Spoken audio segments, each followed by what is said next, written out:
मेरा नाम है निधि पांडे, मैं एक आहार एवं पोषण विशेषज्ञ हूँ। निधि जी, इस समय पोषण माह चल रहा है और एक और ख़ास बात इसमें हम ये जोड़ना चाहते हैं कि हाल ही में प्रधानमंत्री श्री नरेंद्र मोदी ने अपनी मन की बात में कहा था कि हमें ज़्यादा से ज़्यादा मोटे अनाज यानी मिलेट्स का उपयोग करना चाहिए अपनी रोज़मर्रा की ज़िंदगी में। पहले श्रोताओं को आप यही बताइए कि ये मिलेट्स से तात्पर्य क्या है, इसका महत्व क्या है? हम यदि साधारण हिंदी बोलें तो मिलेट्स का मतलब होता है मोटे अनाज। वो सारे अनाज जिनकी रोटी पतली, गोल, सुंदर और लचीली नहीं बनती, वो सारे अनाज।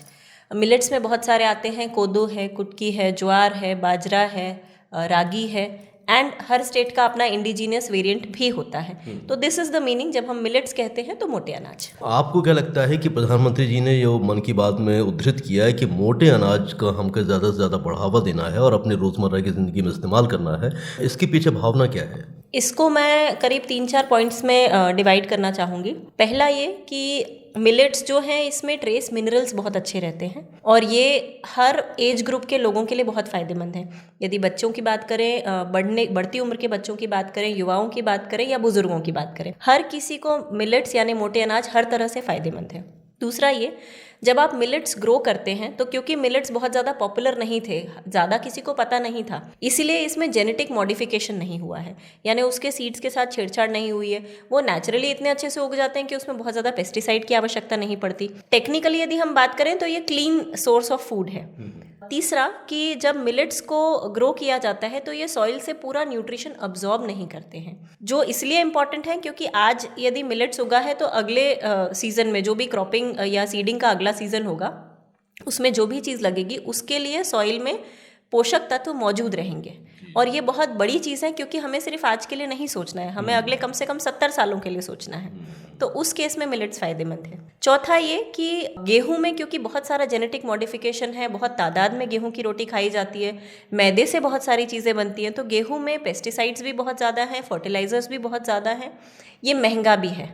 ठीक है, महंगा होने के बाद ये रेडीमेड उसमें भी अवेलेबल रहता है। मिलेट्स में आपको रेडी आटे बहुत कम ब्रांड से जो अभी बना रहे हैं थैंकफुली, तो ट्रांसपेरेंट नॉन ब्रांडेड मिलेट्स का जो आटा है वो आपके लिए फ़ायदेमंद है, या चक्की से जाके पिसवाया हुआ। तो ये एक बहुत इंपॉर्टेंट पॉइंट है जो हमें ध्यान में रखना चाहिए। अच्छा, तो निधि जी, आप तो पिछले लंबे समय से पोषण आहार विशेषज्ञ के रूप में अपनी सेवाएं दे रही हैं। आप कौन-कौन से ज़रूरतों को देखते हुए सजेस्ट करती हैं कि सामने वाले को ये मोटा अनाज लेना चाहिए अपने डेली यूज़ में? जैसा मैंने कहा था, मिलेट्स में ट्रेस मिनरल्स अच्छे रहते हैं, यानी खनिज लवण जो हम बोलते हैं वो अच्छे रहते हैं। खनिज लवण क्यों ज़रूरी हैं? क्योंकि हम में से हर किसी को आयरन, कैल्शियम, फॉस्फोरस, पोटेशियम चाहिए। अगर आयरन की डेफिशिएंसी होगी तो अनीमिया होगा, जो कि फीमेल महिलाओं का जितना भी सेगमेंट है उनके लिए बहुत नुकसानदायक हो सकता है। यही चीज़ बढ़ने वाले बच्चों में भी यदि अनीमिया से वो ग्रसित हैं तो उनका जो पूरी बाढ़ का जो समय है वो अफेक्ट हो जाएगा। कैल्शियम की यदि कमी है तो हड्डियां मजबूत नहीं होंगी, कैल्शियम सही नहीं है तो बॉडी विटामिन डी अब्जॉर्ब नहीं कर पाएगा, तो रिकेट्स जो कि टेढ़ी मेढ़ी जो हड्डियां रहती हैं वो दिक्कत आ जाएगी। तो खनिज लवण जो है वो हमको मिलेट्स में से ही मिलते हैं। दूसरी चीज़ ये कि हाँ, ये खाने में थोड़ा अच्छा नहीं लग सकता क्योंकि हमें बहुत चिकना और वो बेबी फूड टाइप की चीज़ें खाने की आदत हो गई है, हमें चबाने की आदत कम हो गई है। इसमें आपको चबाना भी पड़ेगा, जितना आप चबाएंगे उतना सलाइवरी अमाइलेज जो एक एंजाइम है जो आपका खाना पचने में सबसे इंपॉर्टेंट है वो रिलीज़ होगा, तो खाना अच्छे से पचेगा। जो खाना अच्छे से पचेगा वो आपको पोषण भी अच्छा देगा। तो किस तरह की डिसीज़ेज़ में भी ये मिलेट्स सहायक हो सकते हैं? हर डिजीज़ में, आप किसी भी डिजीज़ का नाम लीजिए। सबसे पहले स्टार्ट करते हैं लाइफस्टाइल वाले जितने भी हैं, PCOS, PCOD, thyroid, diabetes, high blood pressure, low blood pressure, bone density की वीकनेस है, हेयर फॉल बहुत ज़्यादा है, चेहरे पे बहुत अजीब सा डलनेस है, इन सारी चीज़ों में। और इसके अलावा सबसे ज़्यादा अनीमिया और बोन डेंसिटी, मतलब खून और हड्डियाँ जिससे हमारा शरीर का ढांचा बनता है, ये दोनों चीज़ों के लिए मिलेट्स बहुत आवश्यक है। बहुत अच्छा आपने ये सजेस्ट किया लोगों को कि मोटा अनाज हमें कौन कौन सी बीमारियों से भी बचा सकता है। अच्छा, एक बहुत ही महत्वपूर्ण समाचार जब हमें पढ़ रहा था अखबार में, तो इंटरनेशनल ईयर ऑफ मिलेट्स घोषित किया गया है प्रधानमंत्री की पहल पर संयुक्त राष्ट्र द्वारा। तो इसे आप कितना महत्वपूर्ण मानती हैं? ये इसलिए महत्वपूर्ण है क्योंकि हर स्टेट का, हर रीजन का भी अपना मिलेट होता है। जैसे मैं यदि छत्तीसगढ़ की बात करूं तो पसर का चावल या लाल चावल, पसई धान बोलते हैं जिसको कि एक पर्टिकुलर पूजा हर छठ में खाया जाता है। तो जैसे छत्तीसगढ़ राज्य का एक पर्टिकुलर वो है फूड है, मध्य प्रदेश का भी है, कर्नाटका का भी है, रागी साउथ में बहुत पॉपुलर है। तो आपको बहुत दूर ट्रैवल करके लेने नहीं जाना है, ना ही किसान को बहुत दूर बेचने जाना है, ठीक है। तो कम्यूटिंग कॉस्ट कम हो गई, तो उस चीज़ की कॉस्टिंग कम हो गई।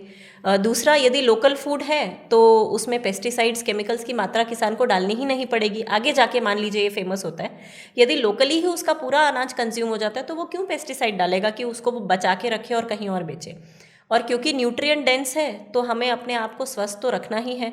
और ऐसे ईयर्स अलग अलग तरीके के घोषित करना इसलिए ज़रूरी है क्योंकि आधे लोग सोचते हैं मोटे अनाज की रोटी तो पहले नीचे तबके के लोग खाते थे, हम नहीं खाएंगे। तो जब आपने इसको बड़े स्केल पे प्रमोट कर दिया तो अब हर कोई चाहेगा कि नहीं यार मिलेट्स शायद हमको खाना चाहिए, तो ये आपके दिमाग में उसका लेवल ऊपर लेके चला गया। तो अब किस प्रकार से अपना मानस ऐसा बनाना चाहिए कि हमें मोटा अनाज भी मिलता रहे, जो हम रोज़ गेहूँ तो इस्तेमाल कर ही रहे हैं, मोटा अनाज को किस प्रकार से हम अपने रोज़मर्रा की दिनचर्या में ढालने की कोशिश करें, भले ही उसकी मात्रा थोड़ी से शुरू करें और धीरे धीरे उसकी बढ़ाएं। देखिए, अभी तो ठंड का सीज़न आ रहा है, वैसे भी कई घरों में ज्वार की रोटी, बाजरे की रोटी, बिर्रे का आटा ये बनता है, चना मिला के जो बनता है। यदि आपने कभी ये सब चीज़ें नहीं खाई हैं, आप बेबी फूड टाइप का खाना खाने के आदी हैं, तो आप अपने गेहूं के आटे में ही रोज़ 1 चम्मच या 2 चम्मच दूसरा मोटा अनाज मिलाइए। एक दिन आप ज्वार मिला लीजिए, एक दिन बाजरा मिला लीजिए, एक दिन कोदो का पाउडर करके मिलवा लीजिए, या 4-5 मिलेट्स को आप अलग से पिसवा के रख लीजिए और आधी कटोरी वो वाला आटा आपके 1.5 कटोरी नॉर्मल आटे में मिला के फिर उसकी रोटी बनाइए। तो एकदम मोटी रोटी शायद आपसे ना खाते बने, पर हल्की सी मोटी रोटी या 2 कौर के बदले 5 कौर चबाने पड़े, वो हर कोई कर सकता है। तो वैसे करके वो इजी हो जाएगा खाना, और धीरे धीरे इसको डेली प्रैक्टिस में लेके आइए। बस एक छोटा सा पॉइंट, कोई भी आटा बहुत सारा बहुत दिन के लिए पिसवा के मत रखिए। 15-20 दिन या 25 दिन के लिए यदि आपने आटा पिसवाया है, that is more than enough. लोग 3-3 महीने का आटा पिसवा के रखते हैं, वो भी हेल्थ को नुकसान कर सकता है।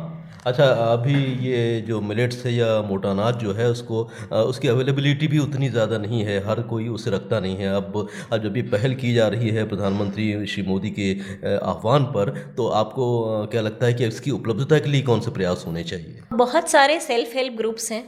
यदि हम किसानों से भी डायरेक्ट टाई अप करते हैं, ऑर्गेनिक फूड बहुत सारे लोग उगा रहे हैं, और जो लोग भी ऑर्गेनिक फूड उगा रहे हैं और सेल्फ हेल्प ग्रुप्स बना रहे हैं, उनको ये अच्छे से पता है कि मोटे अनाज की रिक्वायरमेंट हाई सोसाइटी में फिर से बढ़ने लगी है। मतलब नॉर्मल मैदे का पिज़्ज़ा अब थोड़ा सा लोअर क्लास कंसिडर करके बाजरे के आटे का पिज़्ज़ा या होल ग्रेन या मल्टीग्रेन वाला पिज़्ज़ा, इस तरह की चीज़ें फेमस हो रही हैं। इंपॉर्टेंट ये है कि अवेलेबिलिटी से ज़्यादा अवेयरनेस हो। अवेलेबिलिटी मैंने कहा ना, ज़रूरी थोड़ी है कि आप मोटे अनाज की ही रोटी बना के खाएं, आप गेहूं में उसको मिला लीजिए, और अवेलेबिलिटी स्लोली एंड ग्रेजुअली बढ़ ही जाएगी। क्योंकि ये चीज़ें थीं पहले से, लेकिन ये स्मॉलर स्केल पे कंज्यूम हो रही थी। बड़े तबके के लोग इसको खाना चाहते नहीं थे, और या रहता था तो वो घर में जो सर्वेंट्स हैं उनको दे दिया जाता था। अब वो लोग भी उसको खाएंगे, तो ये हर किसी को इसमें इंक्लूड करेंगे यदि अपन, तो अवेलेबिलिटी इशू होना नहीं चाहिए मेरे हिसाब से। तो इससे पहले कि हम अपनी बातचीत को समाप्त करें, आप एक पोषण आहार विशेषज्ञ होने के नाते हमारे कार्यक्रम के जरिए श्रोताओं से क्या आह्वान करना चाहती हैं, क्या निवेदन करना चाहती हैं इस मिलेट्स के इस्तेमाल को लेकर? क्योंकि मेरा स्कूलिंग का काफ़ी समय, ग्रेजुएशन मेरा गुजरात में हुआ है, तो वो जो बड़ी हाथ से थापी हुई बाजरे की रोटी होती है, घी गुड़ और लहसुन की चटनी, मेरा ये रिक्वेस्ट रहेगा हर किसी से कि आपने उसको बचपन में एंजॉय किया है। मेरे ख्याल से हर किसी ने किया होगा। ठंड के सीज़न में आपके बच्चे को बाजरे की रोटी अच्छी घी लगी हुई, घी गुड़ के साथ और लहसुन की चटनी के साथ, लोकल फूड से अपने बच्चों को बहुत ज़्यादा अटैच करवाइए। जो आपके ट्रेडिशनल फूड्स जिसको याद करके आपके मुंह में अभी भी पानी आता है, तो बच्चों को वो चीज़ सोच के खुशी हो, वैसा कुछ उनके हैबिट में इंक्लूड कीजिए। तो बहुत ही महत्वपूर्ण आपने बातें बताई इस चर्चा में, और उम्मीद करते हैं कि जब से श्रोता सुनेंगे और उसे अमल में लाएंगे तो वो भी देखेंगे कि मिलेट्स के क्या फ़ायदे हो सकते हैं, और वो भी रोज़मर्रा की ज़िंदगी में थोड़ा थोड़ा मिलेट्स इस्तेमाल करेंगे। इतनी चर्चा करने के लिए, इतना वक्त देने के लिए निधि जी, हम आपके बहुत बहुत शुक्रगुजार हैं। Thank you so much. Thank you so much Sanjay ji.